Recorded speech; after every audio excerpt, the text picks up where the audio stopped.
Olá pessoal, boa tarde a todas e a todos. Estamos dando início a mais um encontro síncrono temático aqui do Cálculo 2 pelo Projeto Newton. Sejam, bem, das boas-vindas aos colegas que estão aí no chat, aos guerreiros que estão aí no chat, também aos colegas. Acreditem se quiser, mas tem alguns aqui no auditório também. De manhã eu brinquei que quem assiste a aula de Cálculo 2, reza a lenda, né? Que quem assiste a aula de Cálculo 2 no feriado passa com excelente. Mas quem assiste a aula de cálculo 2 no feriado, com uma chuva dessa que vai cair, aí passa como excelente, ainda é convidado a virar monitor do projeto. Então, acho que as indicações são boas, tá? Bem, pessoal, vamos dar início. Como eu tinha entrado comunicado para vocês, na segunda-feira, ontem a gente teve uma reunião com o pessoal do projeto para definir os detalhes sobre a avaliação. Naquela ideia mesmo que eu tinha passado para vocês na segunda-feira, a avaliação de vocês vai acontecer nos dois formatos. E aí eu quero mostrar para vocês que já está disponível e chamar a atenção de vocês para responderem o formulário para selecionar o modelo de prova, tá? Então, se vocês entrarem aí, tô aqui. Se vocês entrarem na página do Moodle, vocês vão observar, caso já não tenham olhado, que está disponível esse formulário aqui. Se você clicar aqui, você vai ser direcionado para um Forms do Google. Você tem que entrar com e-mail aqui para poder responder. E aí nesse Forms, basicamente, você vai selecionar o formato da avaliação, tá? Lembrando que tem aqueles dois formatos. Vocês podem fazer presencialmente. O presencial, como vocês devem estar cientes, saiu um decreto estadual de que é necessário ter as duas doses da vacina para ambientes públicos. Então, quando vocês começaram a vir, principalmente os colegas que vieram presencialmente, mas mesmo entre os colegas que decidiram por fazer o curso remotamente, eles colocaram lá o comprovante de vacina, e aí até aquele momento a gente pedia a primeira dose, dado que era o que ainda estava disponível para a faixa etária de vocês, tá bem? Mas agora já está disponível e inclusive dados recentes de que tem alguns que não foram atrás, né? Muitas pessoas que estão devendo a segunda dose. Então é necessário ter as duas doses para fazer a prova presencial. E como que isso vai ser feito? Quando vocês entrarem aqui para responder, caso você escolha fazer um formato presencial, você vai precisar enviar o comprovante com as duas doses, tá? Pode ser a própria foto do cartãozinho de vacinação de vocês, como aquele que você tirou do aplicativo. Tem um aplicativo lá do SUS que você consegue esse comprovante de que você está com as duas doses. Isso é o principal para quem vai vir presencialmente. Outras orientações sobre o presencial é no mesmo horário. É importante, assim, vocês geralmente para fazer a avaliação, quer dizer, para vir para a aula, né? Às vezes vocês atrasam alguns minutinhos, não é problema. Só que em relação à avaliação, é importante que vocês cheguem dentro do prazo, tá? Porque a tolerância também leva em consideração, principalmente à tarde, o fato que depois da aula de vocês tem cálculo 1, e eles também vão estar em avaliação. O projeto Newton ele roda meio que paralelamente. Então, a gente não pode começar a prova muito tarde, porque senão a gente acabaria interferindo no horário da prova. Então, o horário começa a prova, no horário que vocês chegam, e tem até o final. Tá? É claro que tem ali uns 10 minutos de tolerância, mas limitados, porque existe só 10 minutos de transição de uma disciplina para outra. Então, são as coisas mais importantes. Então, tentem chegar com um pouquinho de antecedência. Ônibus é um negócio que você não controla o horário dele, né? Na verdade, hoje em dia você não controla o horário de nada. Então, tomem cuidado, cheguem com antecedência para fazer a prova presencial. Deve ter algumas perguntas aqui. Deixa eu ver aqui, porque eu já vou vendo as dúvidas. Tá, pessoal, os que quiserem tentar no YouTube, eu acho que vai ficar um pouco mais fácil, tá? Até pelo fato da chuva, que parece que vem forte. Podem só entrar aqui, a presença de vocês já está registrada, pode assistir de lá, tá? A Verena perguntou o que vai cair, mais ou menos, né? Bem, o que essa primeira avaliação, a gente vai ir fazendo revisões. Prestem bastante atenção, tá? Naquilo que eu vou chamando mais atenção, na escolha dos exercícios. Tem algumas coisas que são importantes na primeira avaliação de conteúdo e que é clássico. E é nessas coisas mais clássicas que vocês precisam primeiro se focar, tá? Porque é aquilo que eu sei que vai estar lá.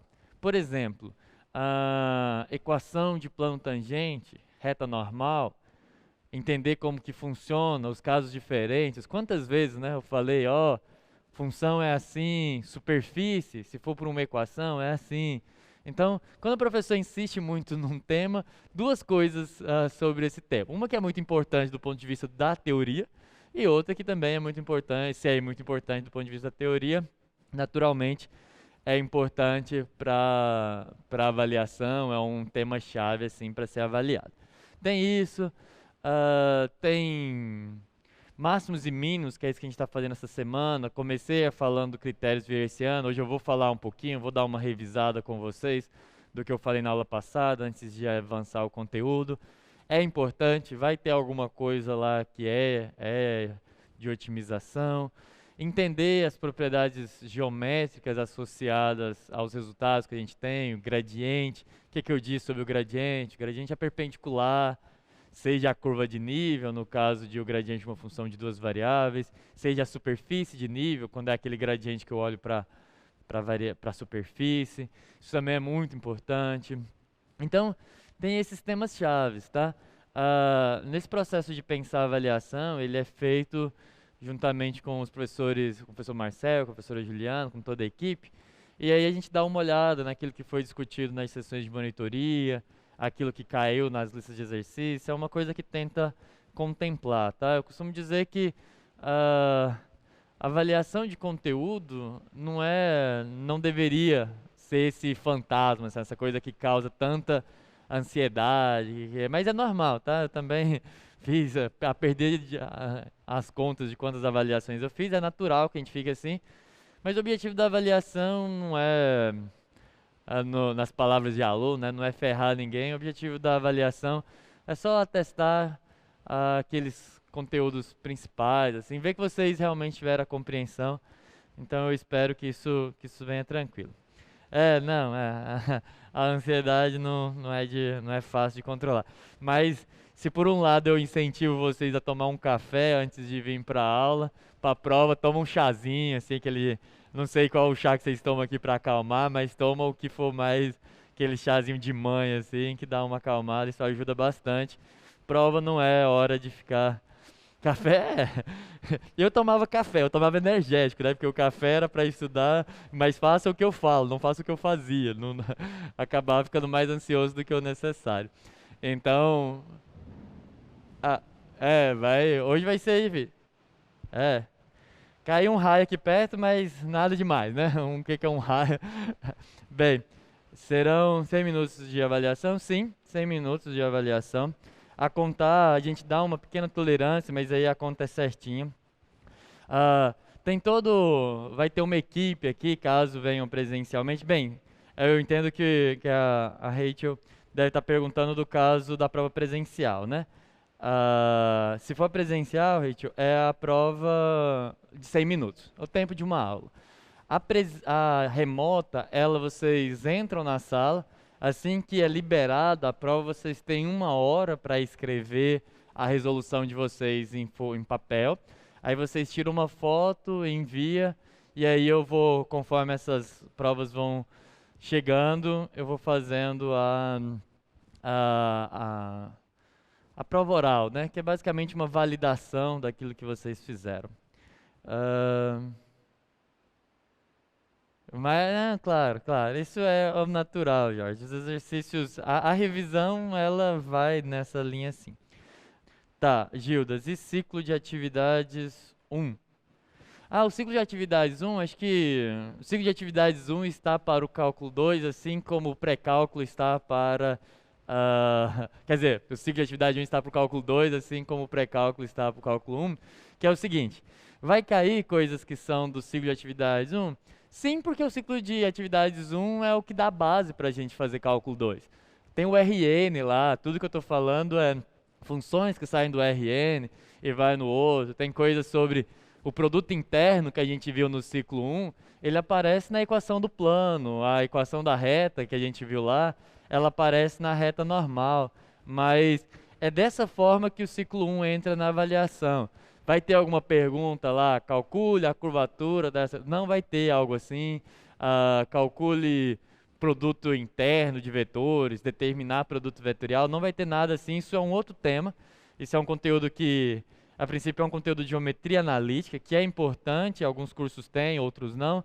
Mas não entra na avaliação de conteúdo de vocês. Como eu disse lá no primeiro ciclo, eu estava criando um ambiente para a gente trabalhar. Do mesmo jeito que o pré-cálculo faz. A diferença é que o pré-cálculo está tratando de um assunto que, a princípio, alguns de vocês já tinham visto lá no ensino médio, outros não, e de fato essa base para o curso, e da mesma forma o ciclo de atividades 1, ele é criando as condições para que vocês entendam os conceitos que vêm depois. Tá bem, Gildas? Bem, a Bianca recebeu a informação de mandar o e-mail. Agora, sobre a prova remota, o que é importante para a prova remota? A prova remota, vocês, ao selecionar a prova remota, vocês precisam ter a garantia, de certa forma, né, ter em mente que vocês vão precisar de uma conexão estável, tá, de internet. Porque, às vezes, já é difícil a aula. E no caso da prova remota, todos os colegas vão estar com a câmera e o microfone ligado.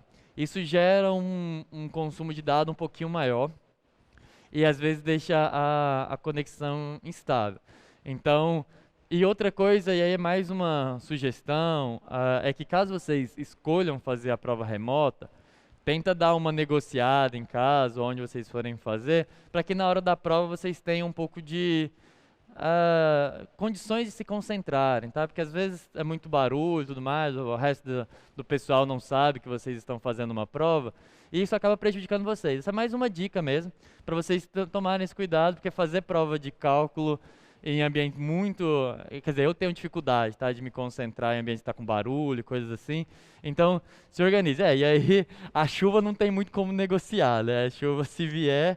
Aí não tem muito como pedir para São Pedro parar a chuva enquanto dá a prova. Dá para tentar, né? Vai que funciona. Mas em relação ao ambiente mais de casa, tentem se organizar, tá? Ter lá uma garrafinha de água. Vocês também. Isso é importante. Eu tinha me esquecido. Materiais, tá? Quem não está vindo quem não está vindo presencialmente, mas vai vir fazer a prova. Aqui é com distanciamento, você já deve ter visto algumas aulas que eu mostrei, como é o auditório. Tem um distanciamento, e uma coisa importante é vocês trazerem uma garrafinha de água, trazerem os materiais, tá? Para a gente evitar compartilhamento, só pelo fato de a gente ainda estar numa pandemia, né? Então a gente tem que manter alguns protocolos de segurança. Então tenham esse cuidado.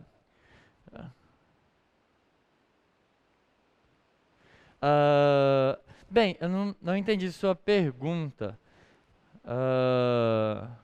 mas o que a gente faz em relação a vocês? Tem que avisar...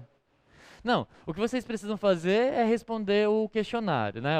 Tem um formulário lá onde você marca qual que é o formato de prova. E vocês precisam fazer isso até a sexta-feira, porque aí na sexta eu vou pegar a relação. Para os alunos que já vieram em provas presenciais do Newton, sabe que essas provas são nominais. A prova vem...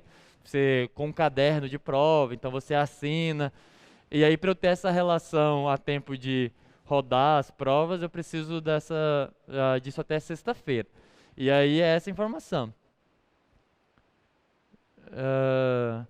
Tá. Esses casos, os casos de conexão que cai, uma pequena queda de conexão, sei lá, 2 minutinhos, aquela que vai e volta, a equipe entende, é normal, e aí vocês continuam fazendo a prova.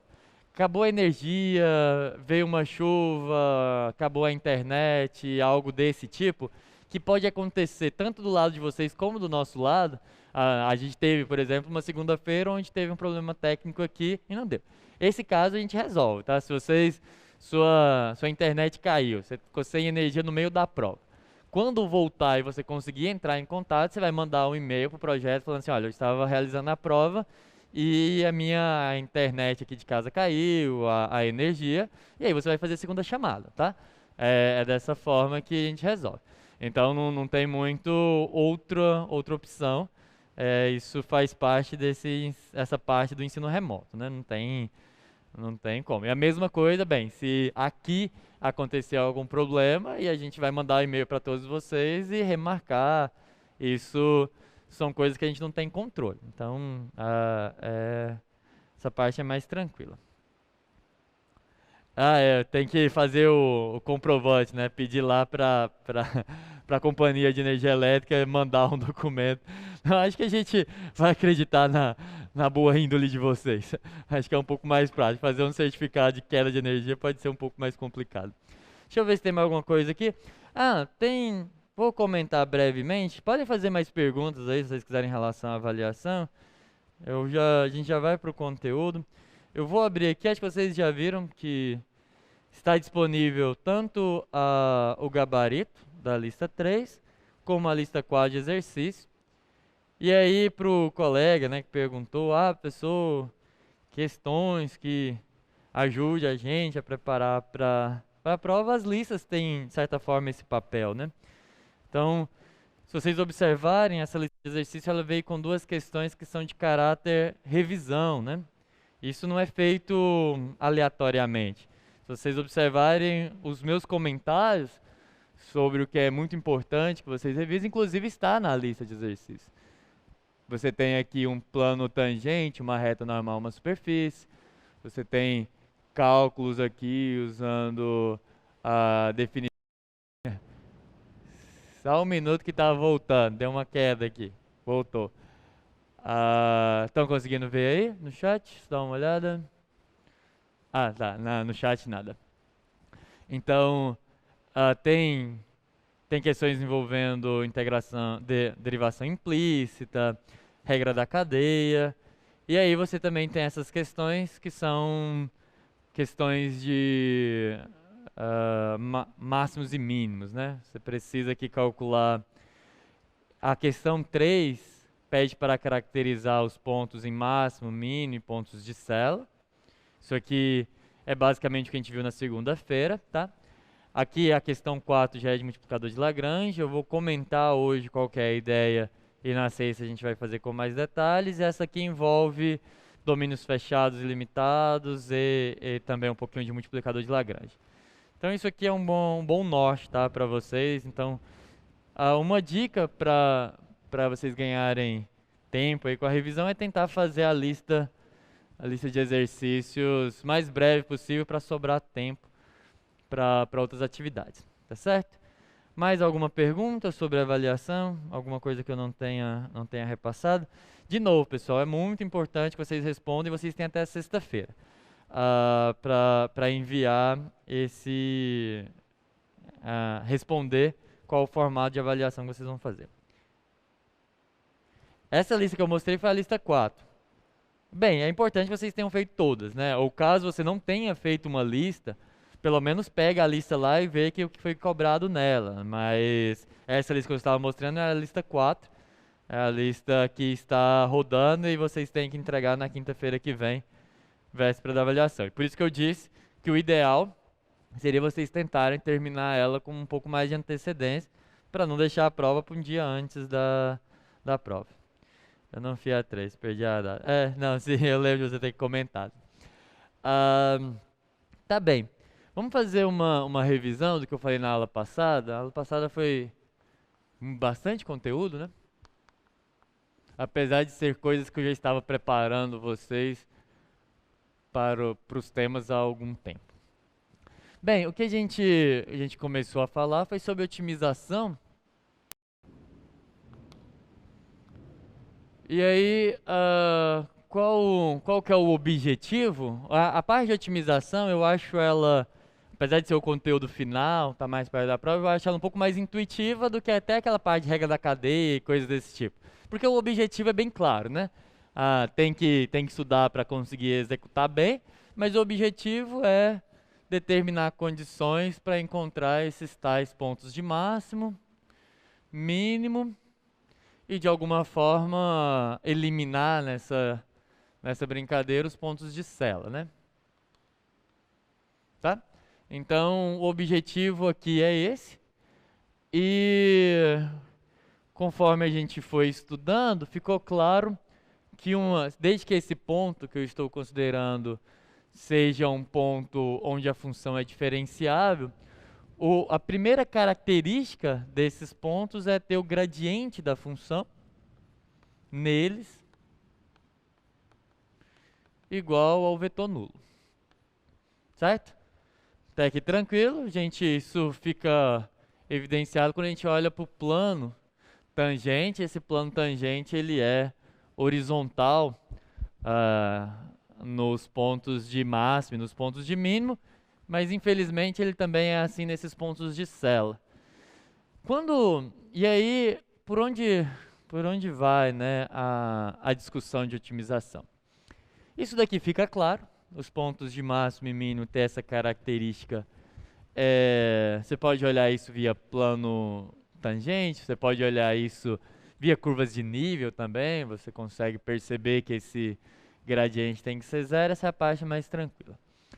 E aí, uma das coisas que a gente viu, o primeiro vídeo sobre otimização da aula passada, depois daquele que tratava das derivadas de ordem superior, foi um vídeo onde eu tratei de condições que eram necessárias para um ponto ser máximo e mínimo. Deixa eu ver se surgiu alguma pergunta aqui. Não, tá aqui tranquilo, eu acho. Se eu tiver alguma coisa aí, só marca para mim, por favor.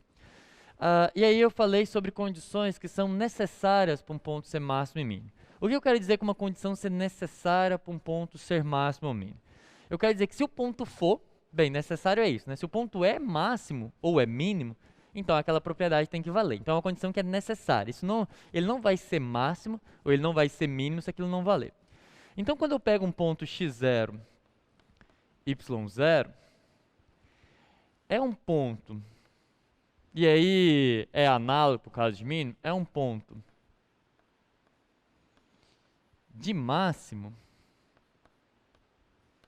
implica o seguinte: se esse ponto aqui, eu sei que esse ponto é máximo, então algumas propriedades vão valer em relação a ele, desde que a função seja diferenciável no ponto. A primeira é essa: o gradiente é zero no ponto.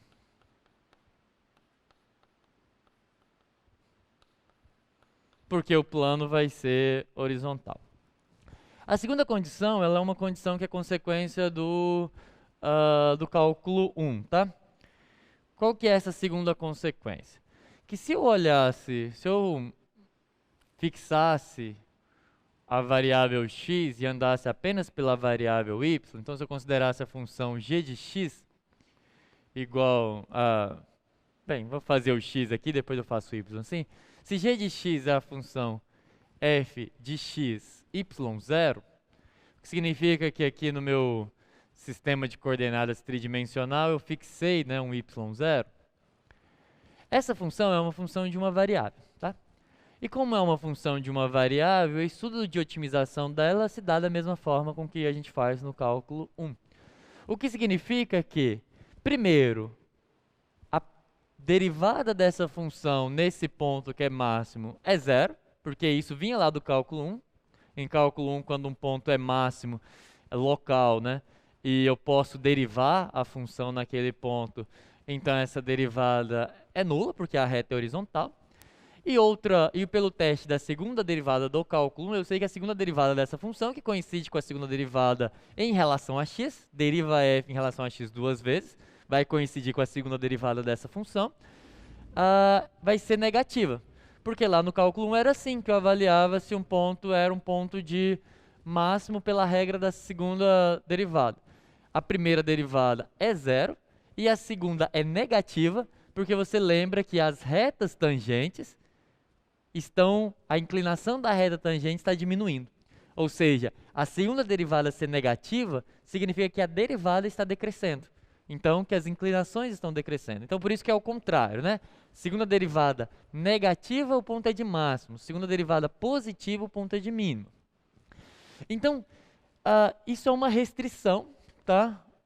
Só a variável x, que também vale no caso da variável y aqui, tá? Ou seja, se eu olhasse uma função h de y, que é dada por f de um x0 e y, também seria verdade que a primeira derivada é igual a zero, que está caracterizado aqui no gradiente C0. E seria verdade que a segunda derivada dessa h seria negativa, porque se você esquece e olha só nessa curva h aqui, ela é uma função de uma variável. Então eu faço o estudo da mesma forma que no cálculo 1. E mais importante do que isso, se vocês observarem qualquer direção que você fixa, vira uma função de uma variável só, você tem as derivadas direcionais, a derivada direcional é zero no ponto, e a segunda derivada naquela direção é negativa. Então isso me diz que se um ponto x0, y0 é ponto de máximo, o gradiente é zero, e as derivadas segundas em relação a x e em relação a y são negativas. Observe que aqui eu não estou colocando nada sobre as derivadas mistas, porque isso é uma coisa nova. Tudo que eu falei aqui, eu tirei como consequência do estudo de cálculo 1, tá? Tudo que eu estou dizendo aqui, eu estou observando o que acontece quando eu fixo uma das variáveis. Tá, o que vai acontecer é que se o x0, y0 só escrever assim, é um ponto de mínimo, aí essa condição continua valendo, e aí você teria a condição, deixa eu colocar aqui entre parênteses, aí você tem essa condição aqui entre parênteses, que é o contrário. Bem, não é bem natural, tá? Só você vir aqui e fazer a mesma observação. Essa daqui seria a g de x agora, e aí aqui você teria uma h de y, né, que vai assim mais ou menos. O desenho não ficou muito tridimensional não, mas vocês entenderam que é essa linha que vai aqui pelo meio. E aí a primeira condição continua valendo, porque o plano é horizontal, ou em outras palavras, a primeira derivada na direção x e na direção y são iguais a zero. E aí, como pelo teste da segunda derivada, você tem derivada segunda de f em relação a x menor do que zero, quer dizer, maior do que zero, né? E aí, se você não lembra por que é maior do que zero, é a mesma observação, a segunda derivada no cálculo 1 mede a variação da primeira e as retas tangentes estão crescendo, porque antes é negativa e depois é positiva. Então, maior do que zero, maior do que zero. Então, aqui eu tenho condições que são necessárias. Se o ponto é máximo, isso daqui vale. E aí, as condições que são necessárias, elas são mais úteis para você mostrar quando não é do que quando é. Porque para procurar, o que eu quero dizer com isso? O nosso objetivo aqui não é, toma, esse aqui é o ponto de máximo, agora vê que vale. Isso não faz muito sentido. O que a gente quer é olhar para a função e encontrar os pontos de máximo e mínimo. Isso aqui é a otimização. Se você já sabe quem que é o máximo e mínimo, tem que ser muito chato de ficar, não, agora vai e verifica. Não faz muito sentido.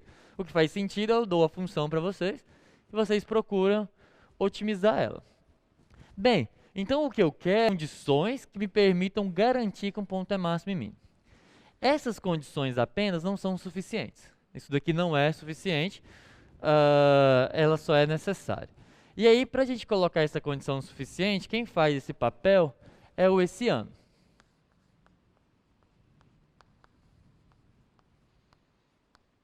O hessiano, ele acrescenta um pouco mais de informação. Quando a gente estiver fazendo revisão, eu vou mostrar para vocês, eu vou demonstrar para vocês por que essa propriedade do hessiano, desse determinante, tem aquela propriedade de garantir máximos e mínimos. Mas eu quero primeiro que vocês se acostumem com o conceito, depois eu justifico porque ele vale, que a demonstração é um pouquinho elaborada. Primeiro vamos acostumar a utilizá-lo. Bem, o que é o hessiano? O hessiano, que é o determinante da matriz hessiana, é aquela função dada por derivada segunda de f em relação a x, que multiplica a derivada segunda de f em relação ao y, menos a derivada mista de x e y ao quadrado. E isso aqui para funções de classe C2. Isso aqui é um preciosismo, tá? Essa é uma informação que eu vou sempre colocar porque ela é necessária no teorema, mas as funções que vai cair na lista são C2, as funções que vão cair na avaliação são C2. Os exemplos que não são, eles existem para a gente ver que essa condição é necessária, mas não é os casos mais interessantes para a gente. Aqui o cálculo ele é mais voltado para, de fato, a prática do que para a justificativa. Existe uma outra disciplina na matemática onde a gente faz as justificativas desses resultados. Aqui o objetivo é que vocês aprendam a usá-los mesmo. Então, o hessiano, ele é essa informação a mais que eu coloco em relação à função para me dar a condição que agora é suficiente. E o que o hessiano diz? Bem, você pega um ponto, né? Pega, seja x0, y0, um ponto, tal que o gradiente da função nesse ponto é 0, 0. Então esses são os nossos candidatos a máxima. Essa é uma coisa, como essa é uma condição necessária, então eu posso procurar por ela. Porque, bem, se for máximo e mínimo, vai satisfazer essa. Então eu procuro por ela primeiro, e ela também é mais fácil de ser encontrada. Então eu procuro esses pontos, chamados os pontos críticos, né? Aí quando você encontra eles, como é que você usa o hessiano para encontrar essa condição que é suficiente, para garantir que um ponto é ponto de máximo, ponto de mínimo ou ponto de célula? Você tem os casos, né? Se o hessiano nesse ponto for negativo, então você não precisa fazer mais nada. O hessiano é negativo, o ponto é de célula.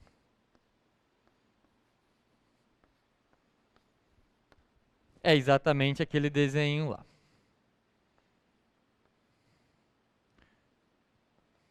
Tá? Aí você tem o outro caso, e ele se quebra em dois. Se o hessiano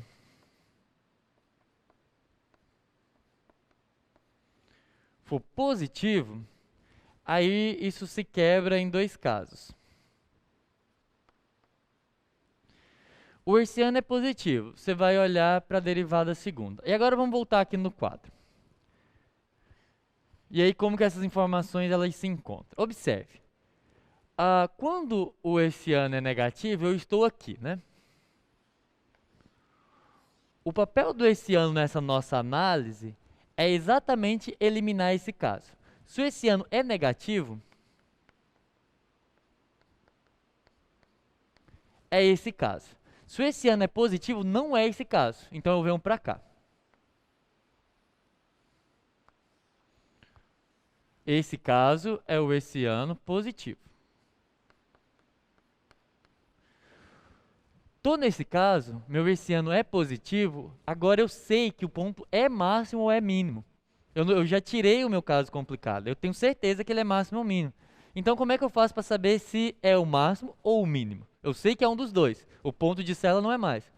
Aí eu venho para as condições que são necessárias. Essa daqui eu já tinha. Então o que eu vou fazer para saber se é máximo ou é mínimo? Eu vou analisar uma dessas. Ou eu analiso qualquer uma dessas que você testar, você vai dizer se é máximo ou mínimo. Por quê? Essas condições aqui, elas só não são suficientes porque esses pontos podem satisfazer elas, entende? É por isso que isso daqui não é suficiente. Porque eu posso ter tudo isso e estar num ponto de célula. Então, como o hessiano diz para mim, olha, seu hessiano é positivo, célula não é. Então, aí acabou. Ele é o ingrediente a mais que eu coloco aqui que me dá a implicação para o outro lado. Então, quando você me diz, o hessiano é positivo, eu já sei que é máximo ou mínimo. Então, eu posso ver se isso é negativo. Bem, se é negativo, então é ponto de máximo. Essa daqui é positivo, quer dizer, desculpa, aqui é negativo, né? Essa daqui é negativo. Derivada segunda em relação a x é negativa, então é máximo. A derivada segunda em relação a y é negativa, é máximo do mesmo jeito, porque essas são condições de ser máximo. Derivada segunda em relação a x é positiva, então é mínimo. Ou derivada segunda em relação a y é positiva, é mínimo. Então, esses são os casos. E aí você, para ficar mais simples, você escolhe uma. Mas basta testar qualquer uma delas. Eu vou fazer um exemplo e vai ficar bem legal.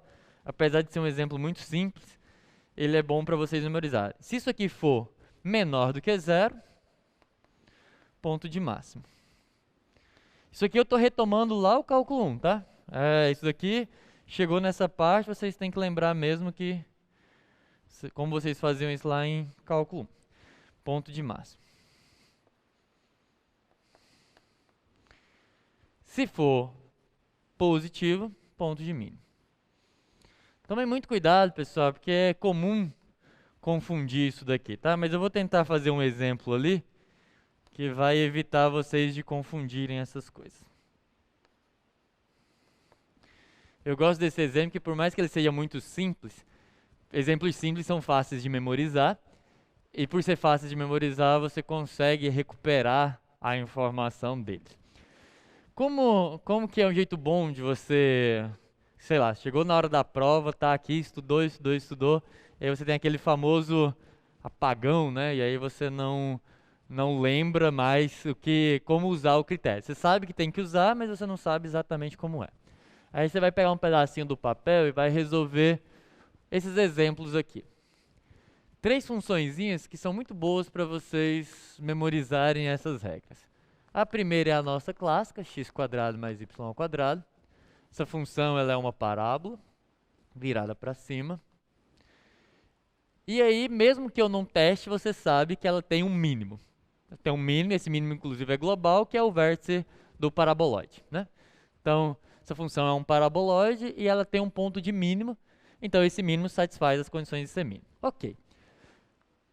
Outra função, são 3 exemplos que eu vou fazer simultaneamente. A g de x igual a x² menos y². Essa daqui é essa função que eu vivo desenhando aí para vocês. Paraboloide hiperbólico. Recebe esse nome porque é uma parábola e tem hipérbole saindo dela, tá? É um paraboloide hiperbólico. Esse ponto aqui é o ponto de célula. Então, observem. Mínimo, célula, e essa daqui, que é, bem, o mínimo é um máximo a menos 1, né? Então, só você vezes menos 1, perdão, não a menos 1 de inverso, vezes menos 1. Então, você considera essa daqui. Essa daqui é um paraboloide também, só que agora com cavidade virada para baixo. Bem, por que esses exemplos são interessantes se eu já sei que esse ponto é de mínimo, eu já sei que esse ponto é de célula, eu já sei que esse ponto é de máximo? Por que fazer as contas para esse exemplo? Porque como você sabe essas informações, se você testar nesses casos, você vai recuperar a informação que você precisa para o exercício que você está fazendo. Porque aí você não lembra como que tem que ser no mínimo, mas isso, o que tem que acontecer no mínimo é o que acontecer aqui. E o que tem que acontecer na célula é o que acontece aqui, e o que tem que acontecer no máximo é o que acontece aqui. Então vamos lá, e vocês vão ver que esse exemplo é bem rápido de fazer, você faz numa margem do papel, tá? O gradiente dessa,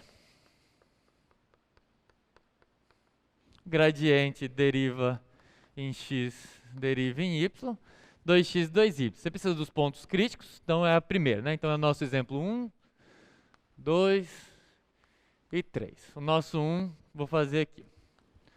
Então, deriva, esse é o gradiente, se você iguala a 0, você encontra o ponto que você já sabe qual que é, né? É o 0, 0, que de fato é o ponto de mínimo. Então, esse é o gradiente. Ok, qual que é a segunda informação que eu preciso? O esse ano. Como que eu calculo esse ano? Derivada segunda de f em relação a x, derivada segunda de f em relação ao y, menos derivada da segunda de f em x em y². Quando você calcula isso, deriva duas vezes em x, essa daqui é a primeira, deriva de novo dá 2. Deriva duas vezes em y, essa é a primeira, deriva de novo também dá 2. Se você pega, bem, é uma função de classe C2, se você pegar s e derivar em y, dá 0. Se você pegar s e derivar em, em x, também dá 0. Então, pela regra de Cauchy-Schwarz, teorema de Cauchy-Schwarz, derivados de segunda ordem são iguais e são iguais a 0, né? Porque essa está em x. Se você derivar em y, dá 0. Essa está em y. Desculpa. Essa está em x, se você derivar em y dá 0, e essa está em y, se você derivar em x também dá 0. Então aqui seria menos 0, vou deixar aqui só para vocês entenderem que isso aqui é 0, então dá 4. Ou seja, o hertziano é positivo, ok? Então, gradiente, qual que é o ponto crítico? 0, 0. Para ficar melhor, eu vou fazer o seguinte, ele é positivo em todo lugar. É assim que é os casos clássicos? Não, você calcula o hertziano e avalia no ponto. Então, vou colocar esse, por mais que seja óbvio, vou deixar isso aqui, porque quem costuma anotar, guarda a informação. Você testa o hertziano no ponto crítico. É porque essa função ela é constante. Então, em particular, no 0, 0 é 4 e é positivo. Então, deixa essa informação aí a mais. Ok, então é positivo. Vamos continuar analisando. Suponha que eu não lembro o critério. Então eu olho para a derivada segunda, 3 coisas eu sei. Eu preciso do gradiente, eu preciso do hertziano e eu preciso da derivada segunda em alguém. Derivo duas vezes em x e analiso no ponto. Derivada duas vezes em x, bem, a gente já calculou, né? É 2. No 0 é constante, é 2. Maior do que 0. Derivada segunda maior do que 0, hertziano maior do que 0, gradiente é 0, o ponto é de mínimo. É isso que tem que acontecer em todo mínimo. É assim que vai ser o mínimo, pode ser a função mais complicada, mas é isso que vai acontecer nela. Então é assim, vai dar sempre constante, pessoal? Não, constante não vai dar. Vai dar uma função de duas variáveis, você vai aplicar o ponto crítico e vai testar. Mas esse é um caso rápido de você entender o critério. O critério é, isso tem que ser maior do que 0, isso tem que ser maior do que 0, e isso tem que ser 0, para que seja mínimo. Vamos lá agora para o ponto de célula.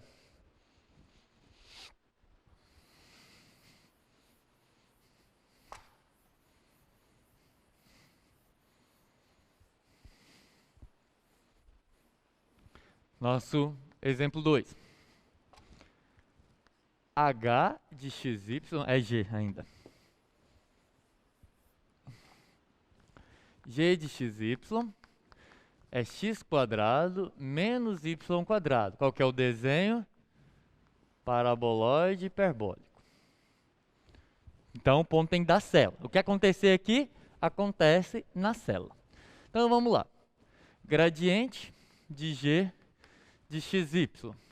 Deriva primeiro em x, 2x, deriva em y, menos 2y, porque tem um menos aqui. Igual a 0. Isso implica que o x0 e y0 é 0, 0. Ótimo.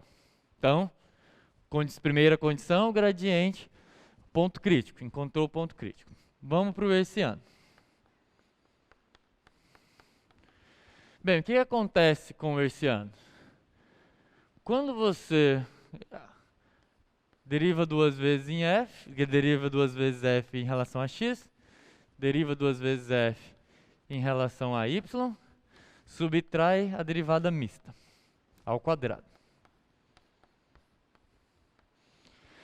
Deriva duas vezes em x, essa aqui está em x, deriva de novo 2. Deriva duas vezes em y, essa daqui está em y, deriva de novo menos 2.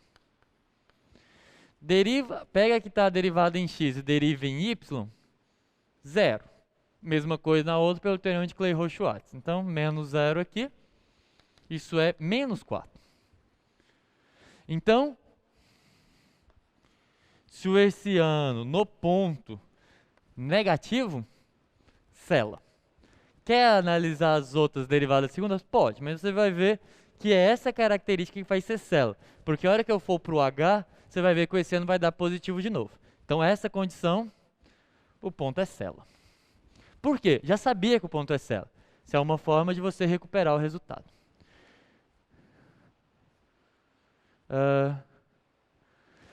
Tá. Sobre as sessões de monitoria, elas vão ser lançadas em breve, tá? O pessoal está compilando essas notas aí. Ok.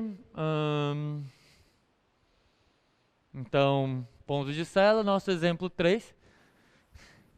Eu falei que dá numa margem, mas dá, tá, pessoal? Se você fizer pequenininho, dá. É porque eu estou fazendo aqui com cuidado. Lá você vai fazer só para relembrar. Rememorar, né? Então, o 3. O 3 é a função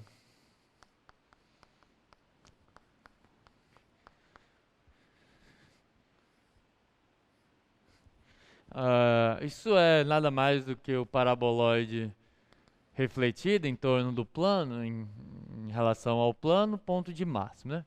Você sabe que é o máximo, só quer entender como que funciona a nossa análise em relação a esse ponto. Gradiente de H. O gradiente é deriva em x, deriva em y, igual a zero, é igual a... Deixa eu ver só uma coisa. Só para não ficar com erro escrito aqui. Eu tenho o hábito de fazer isso, porque eu dou aula de álgebra linear. Em álgebra linear você coloca um zero e se entende que o zero é o vetor da onde você estiver. Porque como o zero é único em qualquer espaço vetorial, você bota um zero lá e o aluno meio que entende que aquele zero é o zero daquele espaço. Mas aqui vamos ser mais cuidadosos, né? É o vetor igual ao zero, zero. Porque senão vai me falar assim, pessoal, mas um vetor pode ser igual a zero?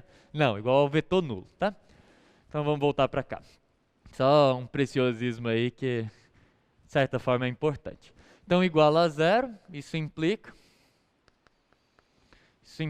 que o x e o y é o 0, 0. x0, y0 é o 0, 0. Tá.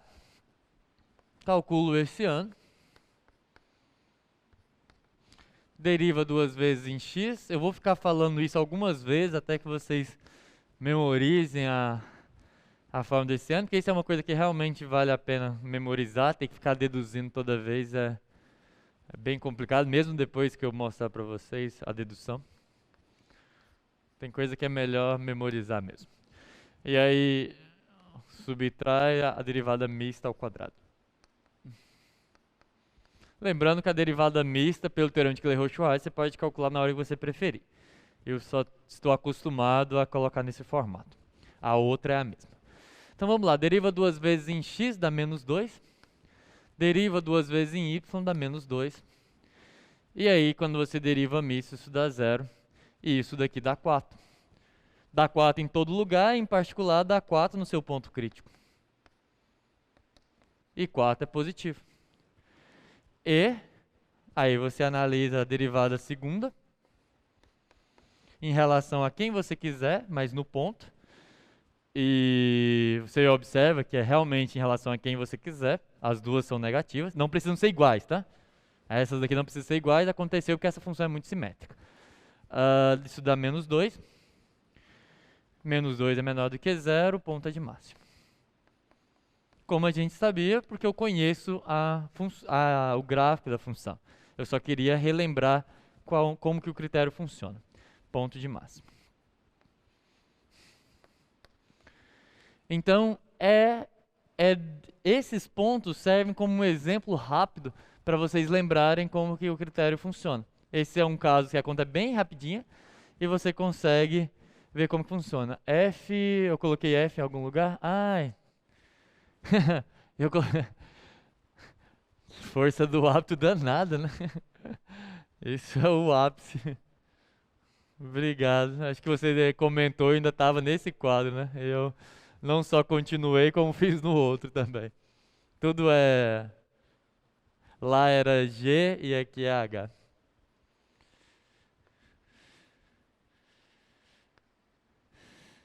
Obrigado. H também. É H. Obrigado, Breno. Mas entenderam, pessoal? Entenderam como o critério já aplica? Esses são os 3 casos mais simples com certeza. Os outros são mais complicados, a gente vai fazer exemplos mais complicados. Semana que vem é basicamente ficar resolvendo exercício, segunda a tarde toda fazendo exercícios, e aí desde exercícios do ciclo 2, ciclo 3, exercícios desse tipo. E a mesma coisa na quarta-feira. Então a gente vai fazer muitos exemplos e na lista de exercícios de vocês já tem coisas assim. Esse critério é o que é para vocês usarem na questão 3. O que a gente vai ver na questão 4, daqui a pouco a gente vai comentar. Tão seguros em relação aos critérios, na aula passada eu fiz bem rápido, né? Tinha vários pontos, mas eu não calculei em todos. O que tem que ser feito lá a conta é um pouco maior, tinham vários pontos críticos, mas é essa análise. É a análise crítico, que foi o que a gente fez em detalhe, fez todos os com cuidado, esse ano, e derivada segunda. E a mesma coisa nos outros. O William perguntou, e na derivada mista, não deveria ter um quadrado? Tem. Tem um quadrado. Mas é zero, né? E aí zero ao quadrado é zero. Mas tem um quadrado aqui, William? Você está falando em outro quadro? Não, tem em todos, tá? Aqui tem o quadrado. E aqui tem um quadrado. Ou é em outro lugar? Eu não. Tem um quadrado, William. Você está falando em qual dos quadros? 1, 2 ou 3? Escolha uma porta.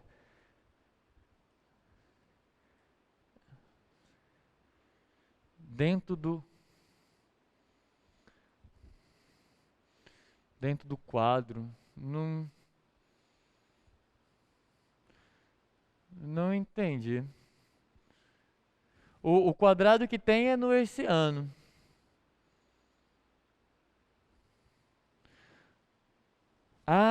Tá. Entendi. Um símbolo, né? Galera tá preciosa hoje, mas sim, tem um símbolo lá. Prometo que não vou tirar a nota de vocês se vocês esquecerem de colocar o sinal de 2 nessa derivada aqui. Dá pra entender que é derivada de segunda ordem. Em algum dos lugares você vai ter que colocar, tá? É o símbolo comum, mas não vou tirar décimo de vocês se vocês esquecerem, não. Fica em contrapartida com o que eu esqueci. Tá certo? E sim, tem. E aqui também tem. Aqui eu apaguei junto com F. Tem um quadrado aqui porque é derivada de segunda ordem. Vamos lá. Então é isso. Alguma pergunta, alguma dúvida sobre o método do herciano? Como encontrar máximos e mínimos em relação aos hercianos? Todo mundo conseguiu entender? Bem, eu considero que... Tranquilo, né? É fácil. Bem, o que a gente vai fazer agora? Lembra que no vídeo, né, na aula passada, eu acabei fazendo só uma parte do vídeo, porque tinha um outro tema, que é analisar as funções agora em domínios fechados e limitados, né? E aí no vídeo tem um pequeno passo a passo, eu vou passar ele para vocês, e depois a gente faz um exemplo, tá? Então, deixa eu voltar aqui. Eu vou deixar o vídeo correr todo, vou repetir mais uma vez essa análisezinha aí do herciano, mas isso daí é importante, não tem problema a gente fazer mais de uma vez não, até que vocês memorizem. Neste vídeo, falaremos sobre máximos e mínimos de funções de duas variáveis. Nosso objetivo é determinar critérios para classificar os pontos críticos de uma função de duas variáveis em máximo, mínimo ou ponto de sela. Além disso, apresentaremos um passo a passo para encontrar os pontos extremos de uma função de duas variáveis em um conjunto fechado e limitado. Para começar, vamos definir o herciano de uma função de duas variáveis de classe C2. Ele é dado pelo determinante da matriz 2 por 2, que tem como primeira e segunda coluna as derivadas de segunda ordem de f em relação a x e a y, respectivamente. Em outras palavras, o herciano de xy é igual à derivada parcial de segunda ordem de f em relação a x vezes a derivada de segunda ordem de f em relação a y menos o quadrado da derivada parcial de segunda ordem mista de f. Note que aqui usamos o teorema de Clairaut-Schwarz. Vamos agora apresentar o teorema do hessiano, que nos permite caracterizar pontos críticos em máximos, mínimos e pontos de Sella. Ele diz que, dada uma função f de classe C2 em um aberto de R2 contendo o ponto crítico de f x0, y0.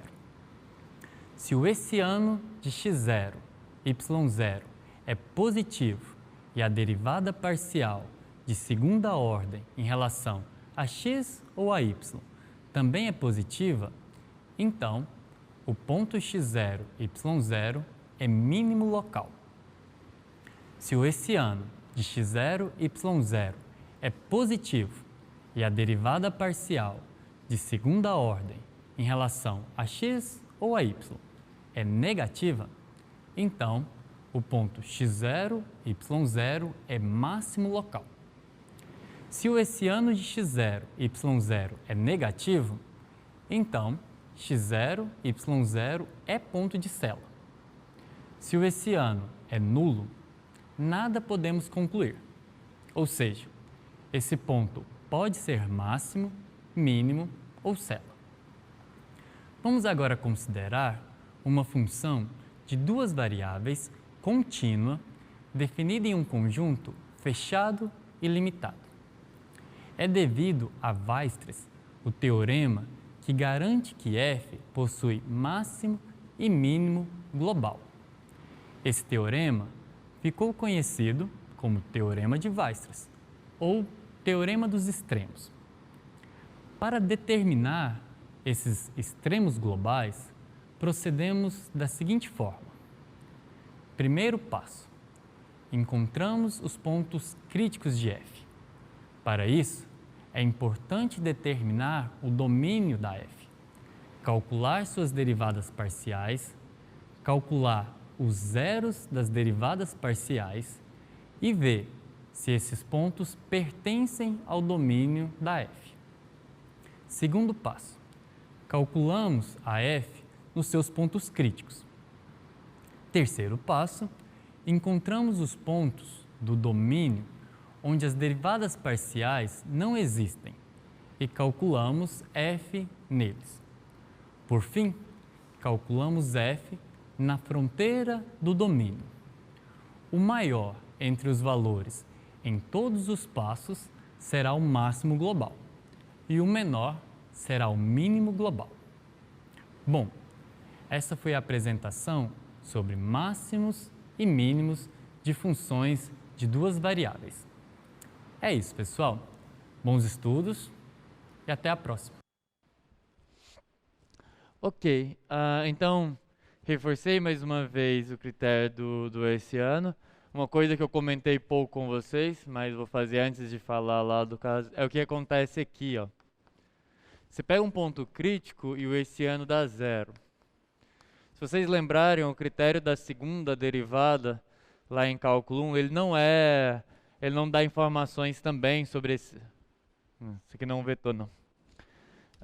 O critério da segunda derivada, aqui é zero mesmo e zero número. O critério da segunda derivada do cálculo 1, ele não fornece nenhuma informação sobre máximos e mínimos. Quando você chega nesse caso, você fica numa situação que é indefinida. Para vocês perceberem que de fato é indefinido, esse ponto pode ser máximo, esse ponto pode ser mínimo, esse ponto pode ser ponto de Sella. Pode pegar aqueles exemplos que eu coloquei lá e olhar o caso que você aumenta a potência de 2 para a potência 4. Você considera a função f de xy agora como x à quarta mais y à quarta. Aí você considera a função g de xy como x à quarta menos y à quarta. E aí você considera a função h de xy como uma função menos x à quarta menos y à quarta. Essas funções, é fácil de vocês se convencerem que ela tem o mesmo comportamento do paraboloide hiperbólico para o paraboloide vai para baixo. A única diferença é que ela cresce mais rápido. Se você quer se convencer disso, é só você observar que x elevado à quarta é x ao quadrado. Então, é um paraboloide, só que ele sobe um pouquinho mais rápido do que o paraboloide lá, onde é só quadrados. Esse crescimento aumenta, mas o comportamento da função permanece. Mesma coisa aqui, essas parábolas vão ser bem mais, o crescimento vai ser bem mais acentuado, mas continua o formato, preserva o formato, é a mesma coisa aqui, tá? Porém, todas essas três funções que eu escrevi, pode verificar, esse ano na origem é 0, esse ano na origem é 0, esse ano na origem é 0. Significa que quando esse ano é 0, pode acontecer qualquer coisa. Então, fez a conta, chegou no esse ano igual a 0, você não vai dizer você não vai saber se ele é máximo, você não vai saber se ele é mínimo, você não vai saber se ele é ponto de célula. Não é difícil verificar isso aqui não, tá? Esse ano, se você lembrar, bem, a derivada mista vai continuar dando 0. Uma coisa que talvez vocês já tenham percebido nos exercícios, mas se não perceberam, eu dou a dica agora. A derivada mista vai ser sempre 0 quando você não tem relação entre as duas. Se você tem uma parte que só depende de x e uma parte só depende de y, a hora que você fizer a derivada mista vai dar 0. Por que disso? Porque se você começa derivando em x, você mata o y.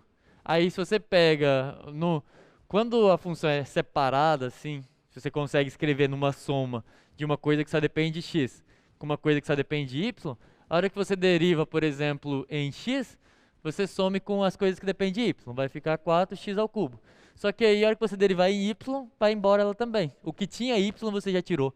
E aí, a hora que você olhar para a derivada segunda em relação a y, vai dar 0. É a mesma coisa você olhar do outro lado. Então, as derivadas mistas são 0 em todas. Só que aí, então, se a derivada mista é 0, aquela parte lá que ela é negativa elevada ao quadrado some. E quem é as derivadas de segunda ordem em x em y? Segunda ordem em x dá 12x quadrado. E em y dá 12y quadrado. Então seria 12 ao quadrado, x quadrado, y quadrado. Certo? No 0 dá 0. Aqui o sinal vai ser outro, mas no 0 vai continuar dando 0, porque o x e o y continua. E aqui é a mesma coisa. Então é por isso que quando é 0, você não pode tirar nenhuma conclusão, porque você tem todas as possibilidades acontecendo. Bem, mas aí na segunda parte do vídeo, eu comecei a falar do teorema de Weierstrass, que é o teorema que me diz que dentro de domínios fechados e limitados, você tem máximos globais. Toda essa análise que foi feita até agora são propriedades locais. Localmente, o mínimo se comporta assim, localmente um ponto de célula é assim, localmente o máximo é assim. Mas global, para você garantir a existência de máximo global, um dos resultados que a gente tem, e é o que a gente vai se basear nele, é o teorema dos extremantes, ou teorema de Weierstrass, que diz o seguinte: se você restringe a sua função a um domínio que é fechado e limitado. O que é ser fechado e limitado no caso de R2? Ser limitado é relativamente intuitivo, né? É relativamente óbvio. É limitado se uma coisa que é limitada é uma coisa que não é infinita, né? Então, ser limitado é dizer que o domínio está contido. Você pode pensar assim, se ele é limitado, ele está contido em alguma circunferência com um raio bem grande. Então, isso é uma forma de você entender o que é limitado. Você consegue conter ele em uma circunferência de raio finito, obviamente. Ele vai estar tudo lá dentro. Então, ele é limitado. Isso é mais simples. Ser fechado é semelhante ao cálculo 1. Significa que se você consegue se aproximar de um ponto por pontos do conjunto, então esse ponto está lá dentro. Lembra que eu falei alguma coisa assim lá quando eu estava falando de ponto de acumulação? Nos conjuntos fechados, se o ponto é de acumulação, ele está no conjunto. que é diferente, para vocês diferenciarem, eu acho que os exemplos são bons para vocês. Esse conjunto aqui, esse conjunto A, o conjunto dos XY,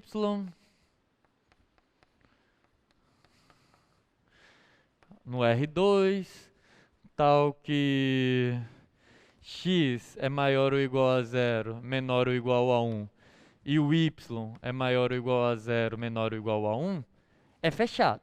Ele é fechado e ele é aquele quadradinho que você faz aqui no primeiro quadrante. Quadrado fechado, você tem as fronteiras. A contrapartida, se você tirar as fronteiras,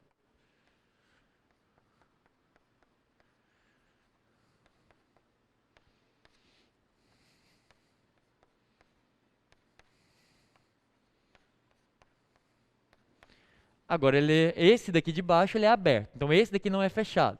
Ou seja, você consegue se aproximar, por exemplo, do 0, 0, e o 0, 0 não está lá dentro. Então isso aqui não é um conjunto fechado. Esse daqui é um conjunto fechado. Um conjunto que não é fechado é aberto? Não necessariamente, tá? Por exemplo, isso daqui não é nem fechado e nem aberto. Então, não é... Em matemática, fechado e aberto não são um oposto do outro, totalmente, tá? Esse conjunto aqui, se você deixa tudo restrito assim, esse é aberto, esse é fechado. Mas se você colocar desse jeito, esse daqui não é fechado, mas também não é aberto. Então, os conjuntos onde vale o teorema de Weissel são os fechados. Toda vez que você conseguir se aproximar de um ponto, ele vai estar lá.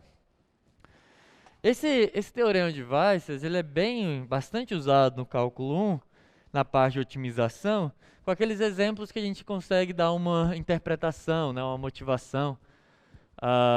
Encontrar volume de caixa, encontrar o custo mínimo, né, o custo máximo de uma determinada produção. Sei lá, tem um problema clássico que é você tem uma lata, uma fábrica produz uma lata lá de um material metálico, e aí você tem o custo que é do material aqui das laterais. Pensa que é uma latinha de refrigerante, aí o alumínio que está em volta aqui, ele é um alumínio mais barato, eu acho, e o de cima, como tem que ser resistente, é um alumínio mais caro.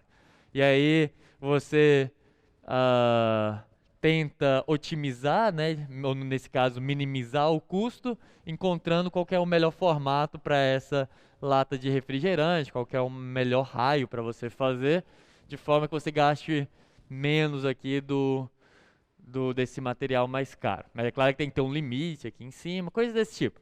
E aí esses problemas que realmente fazem sentido, no mundo real, quando você vai trabalhar com otimização, sei lá, engenheiros na área de produção, que realmente tenha que resolver, otimizar um processo produtivo, ele vai trabalhar com coisas que são finitas, né? Então, o teorema de Weissel no mundo real, ele praticamente sempre vale, porque toda vez que eu estou falando do mundo real, as coisas são limitadas, né? O recurso é limitado, o material é limitado, então esses é os que fazem mais sentido. Todo esse estudo de o que acontece quando vai para o infinito, para menos infinito, é uma coisa, de certa forma, de mais interesse para a matemática. Tem interesse para outras áreas? Tem, porque mesmo que o universo seja limitado, ou pelo menos acreditamos que ele seja limitado, ele é muito grande. Então tem muitas coisas em física e matemática que você entende esse processo de ir para o infinito e faz sentido dado as dimensões astronômicas. Mas, em geral, os problemas de otimização são problemas em espaços limitados, ou seja, a quantidade de material aqui é limitada. Outro problema clássico é aquele que você pega uma folha de papel, corta aqui uns quadradinhos, forma uma caixa, dobra, né? Forma uma caixa lá. E aí você quer maximizar o volume dessa caixa, por exemplo, né? É claro, você pensa que aqui é x também. Em cálculo 1 é x e x, aqui você consegue fazer com x e y.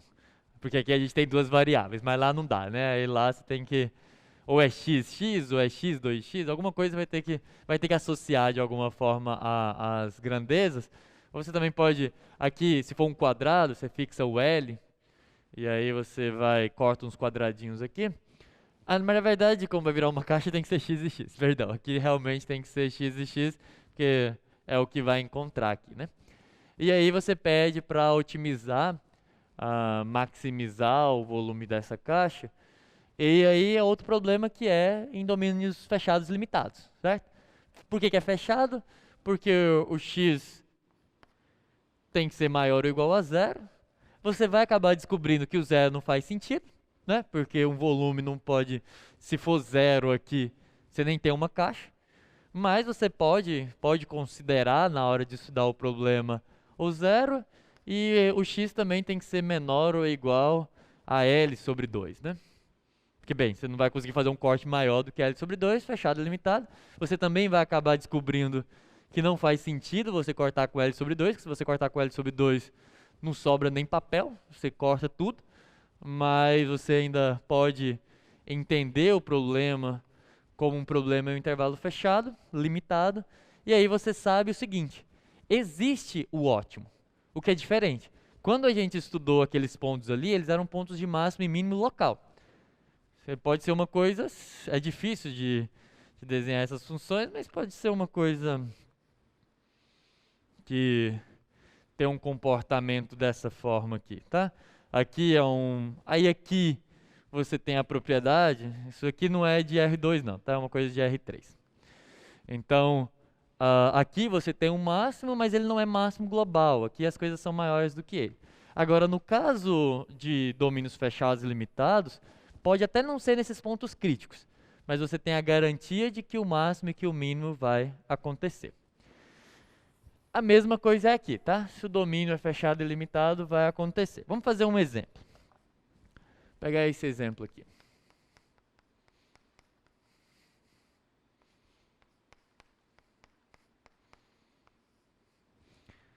Bem, vocês sabem qual que é o gráfico dessa função? Acho que vocês viram, né? Acho que em alguma lista aí vocês viram.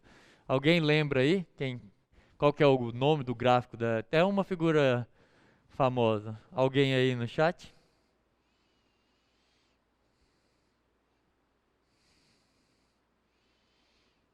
Essa figura é o cone, tá, pessoal?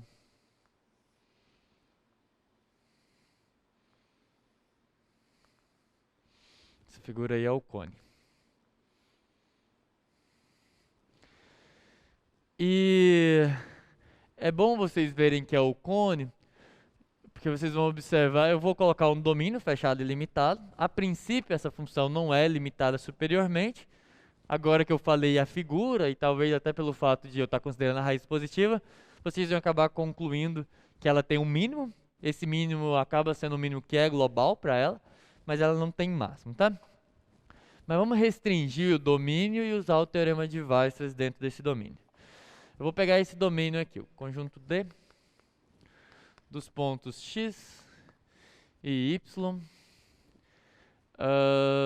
tá o quê? O x maior ou igual a zero, aquele retângulo lá que a gente desenhou, maior ou igual a zero e menor ou igual a 1, e o y é maior ou igual a maior ou igual a zero e menor ou igual a 1. É basicamente olhar o pedaço desse cone que é a imagem daquele quadradinho que eu desenhei no quadro 1. Deixa eu só ver uma coisa aqui. Não, esse não é ruim não, mas eu quero colocar a origem dentro do domínio. Vocês vão entender agora por quê. Então vou colocar menos 1 aqui. E menos 1 aqui também. É porque eu quero que o 0, 0 esteja dentro do domínio para a gente ver o que acontece. Esse daqui é um quadrado um pouco maior. Ele é esse quadrado que vai do 1 ao menos 1, do 1 ao menos 1, esse quadrado aqui. Quero saber quanto que essa função vale dentro desse quadrado. Tá bem. Para fazer esse estudo, o que lá no vídeo eu disse, né?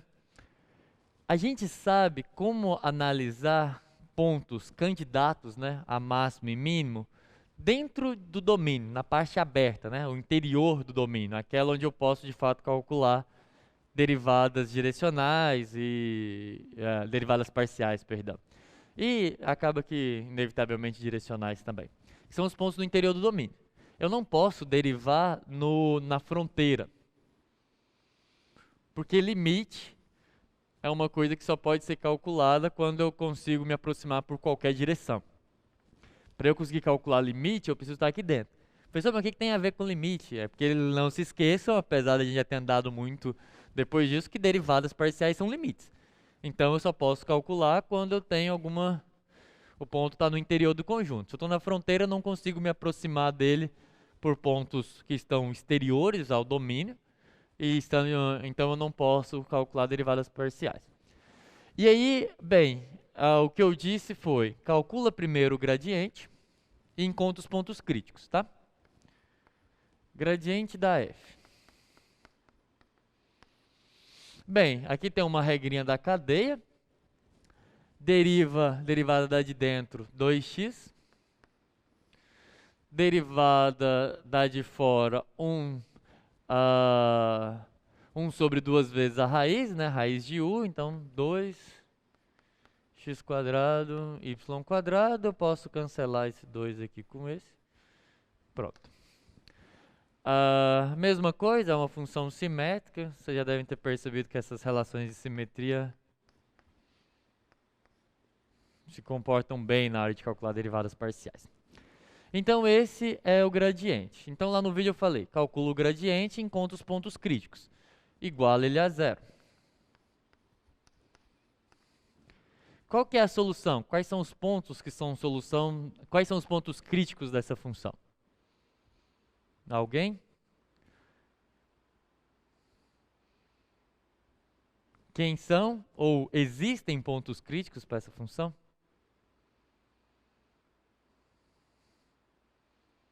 Hoje, eu vou dar um desconto, é feriado, vocês não responderam, eu vou aceitar bem.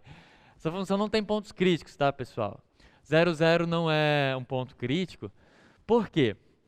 Sim, uma forma de eu tentar... Quando eu olho para essa função aqui, não isso aqui, essa igualdade nunca vale, tá? Se eu tentar igualar aqui ao 0, 0, isso daqui não tem solução para isso, não existe. Por que não existe? Porque para zerar uma divisão, eu tenho que zerar o numerador. Então, seria x aqui no x igual a 0. Para anular essa daqui, pelo mesmo raciocínio, eu teria que anular o y. Só que se eu colocar 0 no x e 0 no y, o que acontece? Eu estaria dividindo pela raiz quadrada de 0 ao quadrado, então eu estaria dividindo por 0. Então, não existe um ponto crítico para essa função. Então, daqueles 3 passos, o primeiro não existe ponto crítico. Mas o teorema de Weissel diz pra gente o seguinte, olha, não importa, existe o máximo e existe o mínimo. É isso que o teorema de Weissel diz. O domínio é fechado e limitado? É. A função é contínua? É. A função é contínua. Essa função não tem... a derivada dela tem problema no 0, 0, mas ela mesma é o cone, né? Mais contínuo que o cone... Bem, o cone é bem contínuo, tá? Então... é contínua, só tem problema de não existir ponto crítico. Aí qual que é o segundo ponto? Bem, encontra os pontos onde ela não possui derivadas parciais. Aonde a derivada parcial não existe. E aí a gente já sabe, o 0, 0 é um ponto onde as derivadas parciais não existem. Como eu não posso analisar ele via nosso primeiro critério de otimização, que é olhar para o ponto crítico, depois olhar esse ano e essas coisas, então esse ponto tem que ser analisado separadamente. Então eu olho para o 0, 0 e calculo a função nesse ponto. Porque se eu estou procurando o máximo global agora, qual que é a ideia? Eu estou procurando um máximo absoluto e um mínimo absoluto. O que eu vou fazer é pegar os candidatos, que seriam os pontos críticos, os pontos onde a derivada não existe e os pontos da fronteira, analisar em cada um deles. E feito isso, eu vou considerar qual deles é o maior e qual deles é o menor. O maior deles é o ponto de máximo global, porque é maior do que todos, e o menor deles é o ponto de mínimo global. Então eu olho a função nesse ponto, f de 0, 0 é 0. Então esse ponto tem que ser analisado no final. Eu vou pegar todos os meus candidatos e ver o que acontece. Aí eu vou olhar na fronteira, tá? Porque na fronteira é o passo 3 do meu passo a passo lá, e eu não posso usar diferenciabilidade. Esses pontos são todos pontos que a função não existe gradiente para a função nesses pontos. E aí vamos lá. Quando você calcula, quem são as fronteiras, né, dessa função? As fronteiras dessa função são assim. Você pode fixar o x igual a 1 e variar o y de menos 1 a 1. Tá? As fronteiras são esse segmento, esse e esse. Dada a simetria da função, a gente vai analisar um e vocês vão ver que acontece a mesma coisa nos outros. Então vamos analisar esse lado aqui. Como que a função se comporta nesse. Nesse caso, você teria f de 1 no x e o y pode variar, né? De menos 1 até 1. Quando você calcula, você fica com a raiz quadrada de 1 mais y ao quadrado. Com y variando de menos 1 até 1.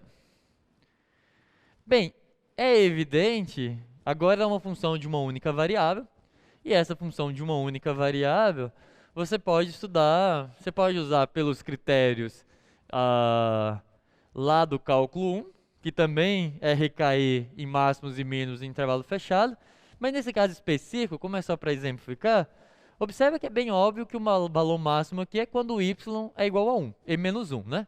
Esses são os pontos de máximo. Por quê? Porque em qualquer outro ponto, o y é menor do que 1 e maior do que menos 1, o quadrado dele vai ser menor do que 1. Então, o máximo dessa função é atingido no ponto 1, 1, no ponto 1, menos 1, e por simetria no ponto menos 1, e no ponto menos 1 e 1. Todos esses pontos atingem o máximo dessa função e o mínimo dela é na origem no 0, 0. Então, estão convencidos de que isso vale? É claro que se você pegar qualquer valor de y entre menos 1 e 1, esse quadrado aqui vai ser menor, você pode justificar dessa forma, ou você pode fazer a conta mesmo. Isso daqui virou uma função de uma variável só, então você resolve, encontra o máximo dela usando lá. Isso é um dos caminhos que vocês podem fazer, vocês vão cair numa questão em algo desse tipo também na lista de vocês. Tá bem, mas e quando a fronteira é mais complicada? Ou seja, agora eu já sei que eu posso procurar pontos críticos via gradiente, Hessiano e coisas desse tipo. Eu vi que eu posso olhar para a fronteira, mas observe que essa fronteira aqui era bonitinha, segmentos de reta, você conseguiu restringir a função. Mas e se eu quisesse olhar a função f de xy? Tá bem. Se eu quiser analisar a função f de xy, a nossa clássica, né? Gosto de começar com ela, que essa aqui já está bem conhecida por todos vocês. Só que num domínio um pouquinho mais complicado. Por exemplo, sobre a elipse, x² sobre 6 mais y² sobre 9 igual a 1. Bem, quem quer essa curva? Ela é uma elipse, e para você saber por onde ela passa, né, nos eixos, bem, se o y é 0, você tem x igual a mais ou menos a raiz de 6. Então, você teria aqui raiz de 6 menos a raiz de 6. E aí, se o x é 0, você teria y igual a mais ou menos 3. Então, você passa aqui e aqui. E aí, se você for lá no GeoGebra e desenhar, vai dar uma elipse, né?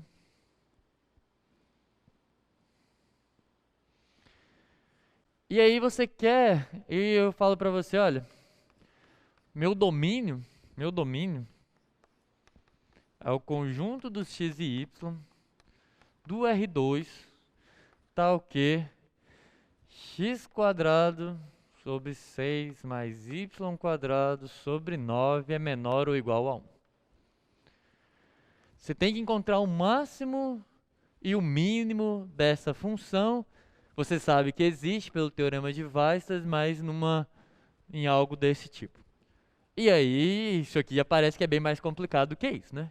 A função pode até ser mais simples, mas a região onde eu tenho que considerar ela é mais complicada. E aí esse é o último tema, que a gente vai discutir ele bem mais na sexta. Hoje eu só vou dar uma motivada, né, uma instigada a vocês. E a ideia de resolver isso, que é a ideia de multiplicador de Lagrange, é como se o final do ciclo avaliativo retomasse o início. A primeira coisa que eu falei para vocês sobre funções de várias variáveis foi em curvas de nível. Lembra? Eu defini a função e já falei, olha, um jeito de representar ela é curva de nível. E a gente vai fechar com o início, né? A vida é meio cíclica.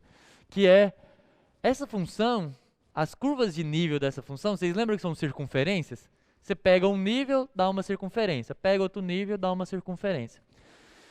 E esses níveis, bem, ele está falando coisas sobre o crescimento da função. Então, nível 0, a função está lá embaixo. Nível 1, a função vai subindo, vai subindo. Estou procurando máximos e mínimos.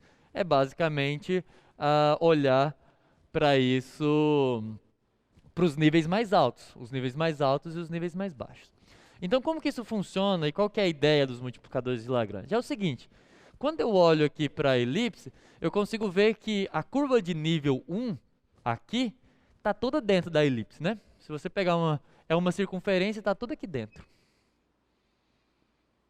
Bem, porque claramente 1 é menor do que a raiz de 6, né? A raiz de 6 é 2 alguma coisinha, então o nível 1 está todo aqui dentro.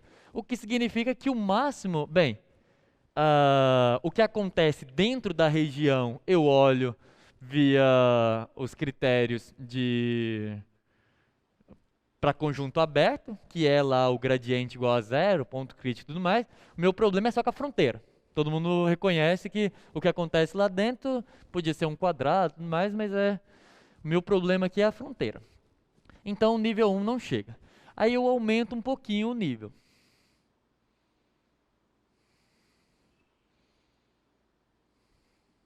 Bem, eu estou forçando aqui, está virando uma outra elipse, mas pense que era para ser uma circunferência, tá? É porque eu queria ainda colocar uma dentro antes de acontecer o que é a característica do multiplicador de Lagrange. Porque o máximo e o mínimo dessa função na fronteira, quando que ele vai acontecer? Observa que se o nível está todo contido, eu aumento o nível. Eu vou aumentando, vou aumentando. Então, os máximos e mínimos que acontecem na fronteira acontecem em pontos de tangência entre a curva de nível e a curva de fronteira. Conseguem ver isso? Porque essa daqui ainda está toda contida, eu aumento um pouquinho, aumento um pouquinho, aumento um pouquinho, até que de repente eu toco. Então, o menor nível dessa função que sobre a fronteira é o nível que toca por dentro. Então, o mínimo da função na fronteira é esse nível que toca aqui por dentro.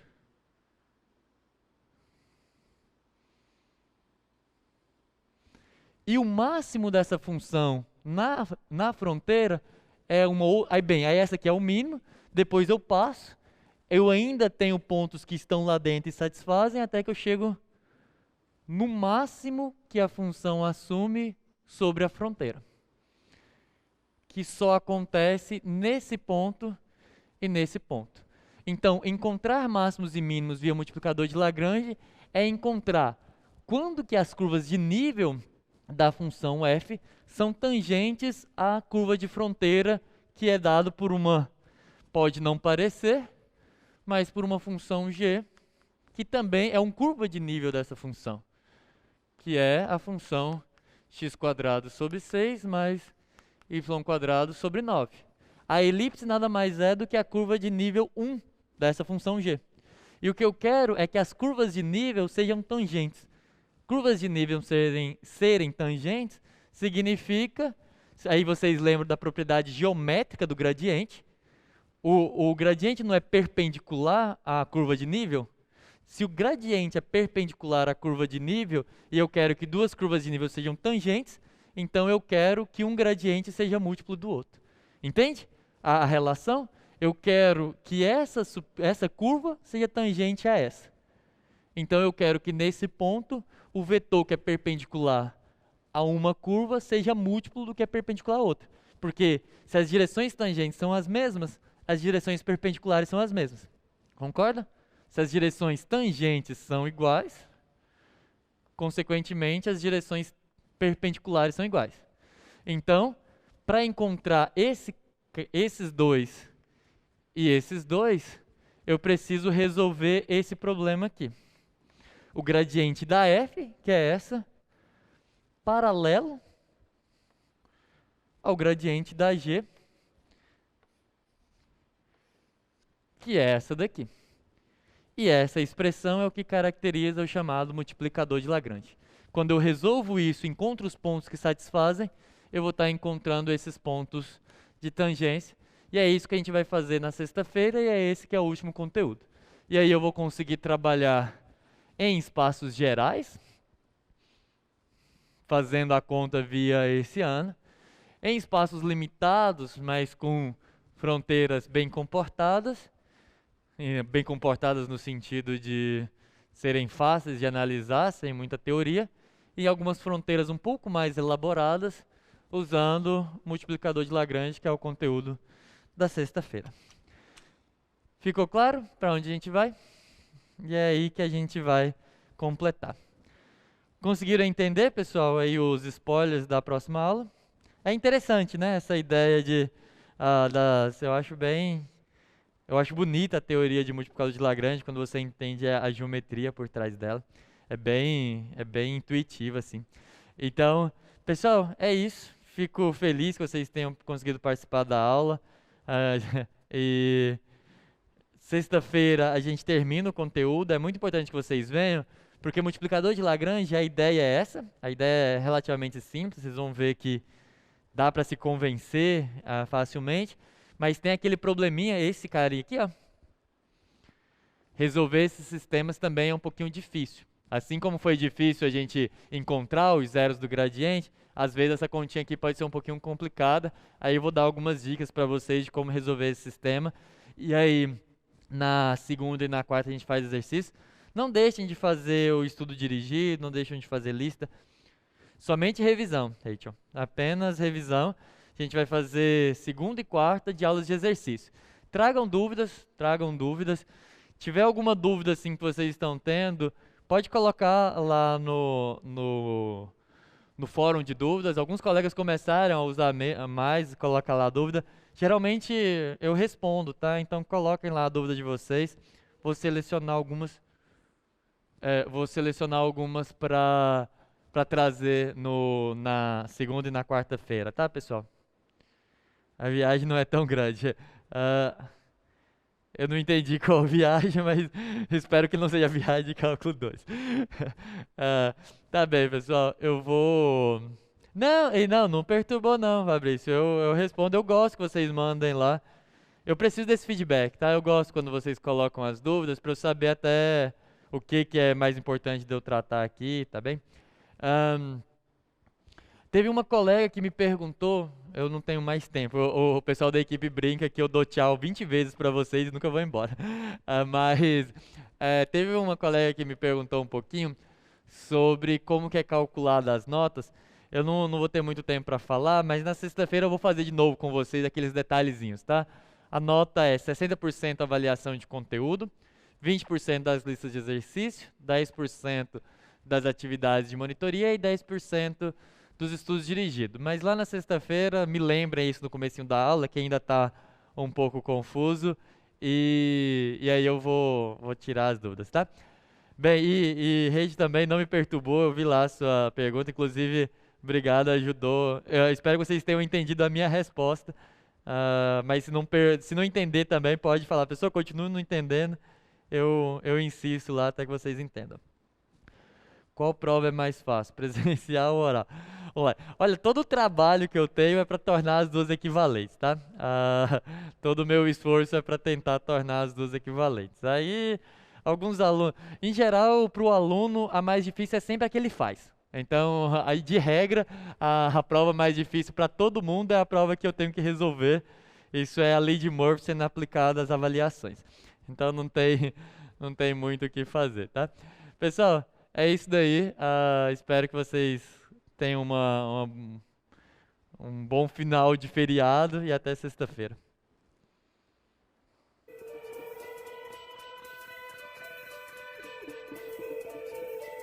O que você achou da aula de hoje? Ainda ficou com dúvidas? Procure os monitores do projeto. Eles estão prontos para ajudar. Aproveite todos os nossos recursos. Acesse a sala de aula do Moodle e assista aos vídeos. Bons estudos e até logo!